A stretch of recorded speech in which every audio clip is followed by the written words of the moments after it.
Wednesday, January the 8th. Lake level is about 914 and a quarter. Water temperature, all I know is it's cold. I hadn't been out since last Wednesday and it was mid-40s then. Probably depends where you're at on the lake, and there's quite a bit of ice in certain areas. A lot of the backs of the cove starting to freeze over.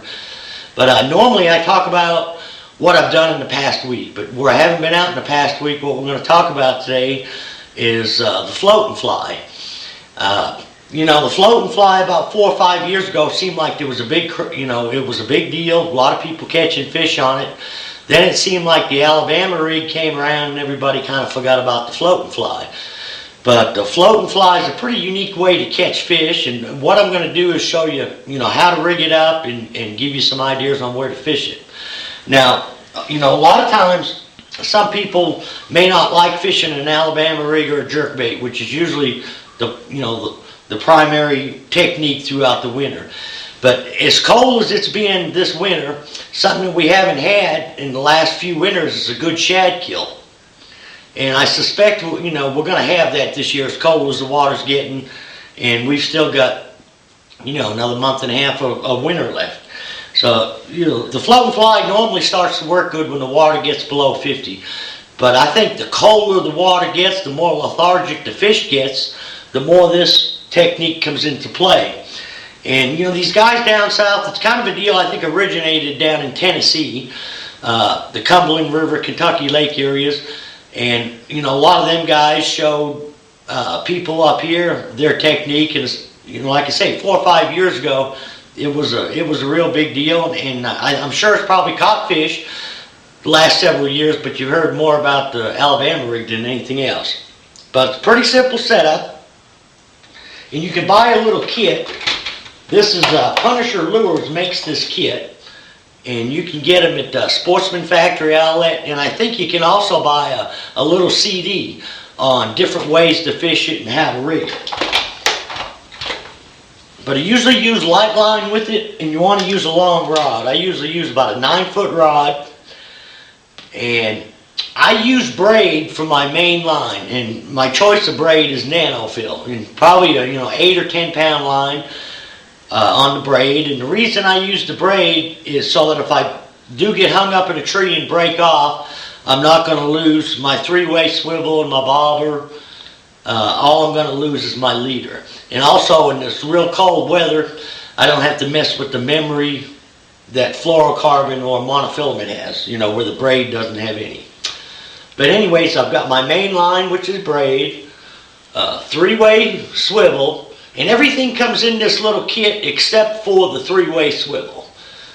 Then you hook your bobber on one of the swivels, you got your main line here, and then you got your leader. Now normally I'll use 4 or 6 pound either monofilament or fluorocarbon for a leader. As far as the length of the leader, that'll change, but usually anywhere from an 8 to 12 foot leader. And it's a lot like crappie fishing. We use real small jigs, 16th ounce or 1/8 ounce jigs. And in the kit comes your fish dope here. If I can get it out of there. But what you want to do is make sure you keep your jig doped up pretty good. It's just like, a lot of you probably don't remember, but when flat tops were a big thing, it's like what you used to do your hair with. But it looks a lot like the same stuff. But you just, wipe quite a bit of that on there. And it's a pretty easy bait to fish. It can be a little tricky to cast because you've got anywhere from 8 or 10 foot of leader. What you can do, it's almost like fly fishing. You kind of do a back cast, and about the time the jig hits the water, then you make a forward cast. If you're in the boat by yourself, you can do a sidearm roll cast. Or if you're in the back and, your partner's in the front, you just make sure you roll cast so that you don't come over his head. But this works ideally, and it won't work real good in real rough water.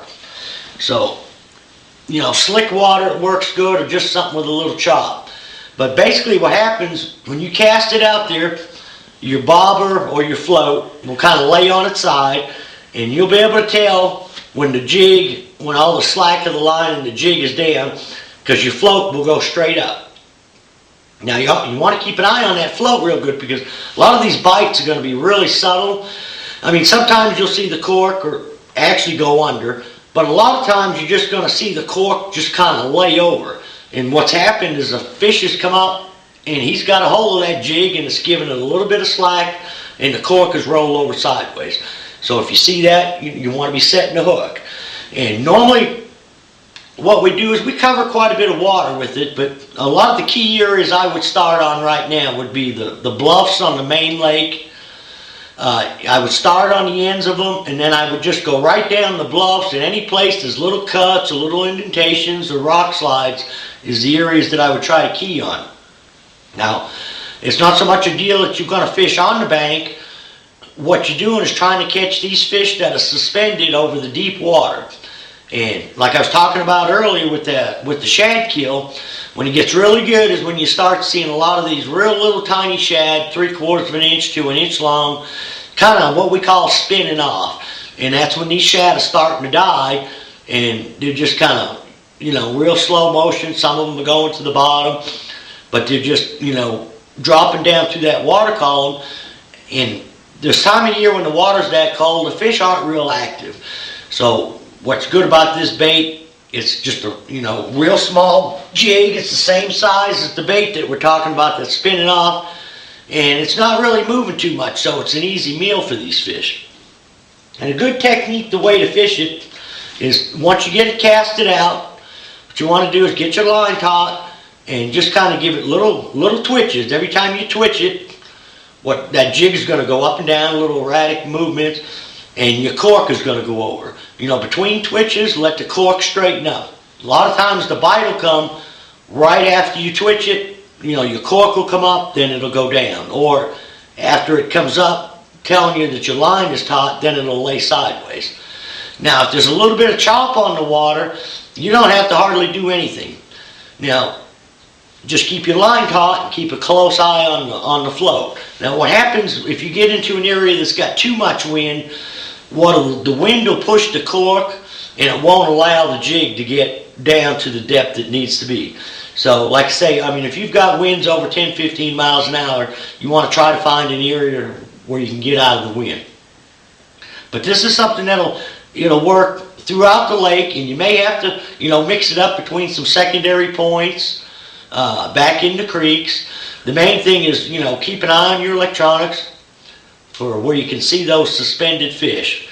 Now I know this, this past weekend they had a local tournament, the Wenners series, and the weights were a lot higher than what they had been.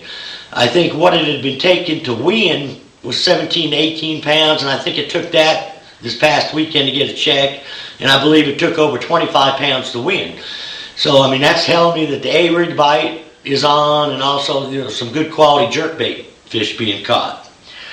And like I say, as this weather gets colder, the A-rig and the jerkbait are going to continue to be a main factor. But this float and fly's a pretty neat little deal to fish. But what you got to do is you got to give it time. Don't take it out in the boat and fish it for 20-30 minutes and give up on it. You almost got to leave everything else at home.